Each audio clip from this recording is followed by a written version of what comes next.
Kakori train को लूटा जा रहा है, इस झांकी के माध्यम से यही दिख। और आज हम में से 10 लोग इस ट्रेन में चढ़ रहे हैं और हम उतरेंगे इतिहास में।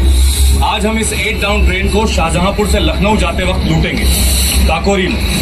पैसे के लिए नहीं, हिंदुस्तान के लिए। जैसे ही हम काकोरी पहुंचेंगे, मैं इशारा दूंगा, तब राजेंद्र लहरी चेन खींचेंगे। इस ट्रेन में जो 8,000 रुपए का टैक्स का पैसा जा रहा है, वो हम ले लेंगे।